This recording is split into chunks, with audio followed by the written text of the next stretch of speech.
Now, Arsenal are said to have agreed a deal in principle to sign Spanish international Mikel Merino from Real Sociedad. The midfielder is set to arrive on a 4-year contract with the option of a 5th year, and the Gunners would be signing their second signing of the season after Riccardo Calafiori. Craig, what do you think of this? I would put it in the category of solid. He comes from a club, in recent years anyway, in Real Sociedad, where they play nice football, play some nice stuff. He's a guy that's got, I think, 28 caps for Spain. Oh, he's a guy that will just play more of a holding role. He doesn't. He does a little bit of everything. A bit like Declan Rice in a sense, where he will get forward, he will defend, he can tackle, he's got a tidy left foot, he's good at timing his runs into the box. And I'm not saying he's a direct replacement, I mentioned it for Granit Xhaka, but he's a guy that's going to come in and play on that side of the middle of the park and give him a bit of strength in there. And I think for the money, at 28 years old, with that experience, both at club level and at international level, I think it's a good addition to this Arsenal team, if not squad. Where would you put a midfield like that we just saw on that possible starting 11 with him, with Rice and with Odegaard in it? Well, you can move Odegaard maybe just behind the front line. You can do a little bit of everything. We've seen full-backs come into midfield. But I think he gives Declan Rice another person in the middle of the park that not only will get into the box, as he's shown for club and country, but will put his foot in as well. And that's something that, well, Jorginho and Thomas Partey were that, but Thomas Partey had a lot of injuries. Jorginho, I think, is a little bit limited in terms of getting around the field.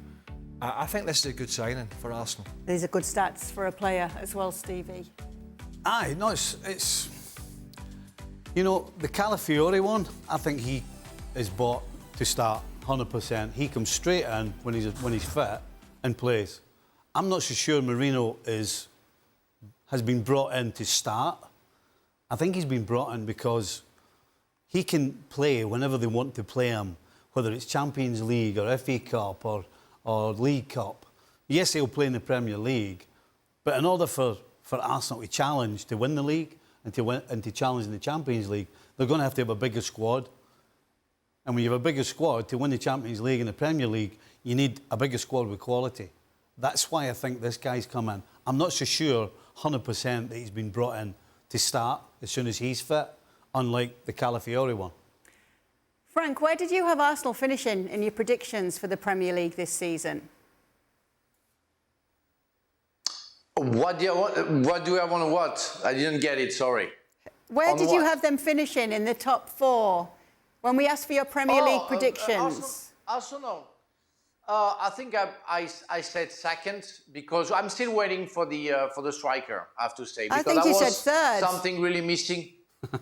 Oh, third, you know, third. Yeah, but third. Only the first. Does this matters. change anything? Does this change anything only for the you? first matters.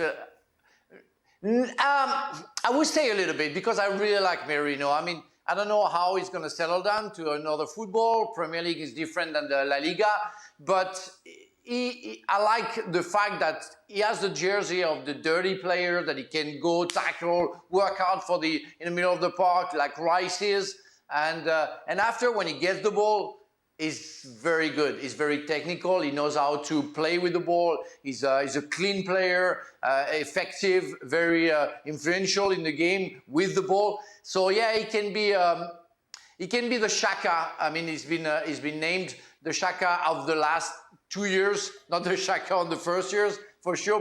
But yeah, he can be that guy in the middle of the park who can be a plus. But again, unless they do like they did last weekend, some other can score. But I'm still convinced that they will miss that striker that they need.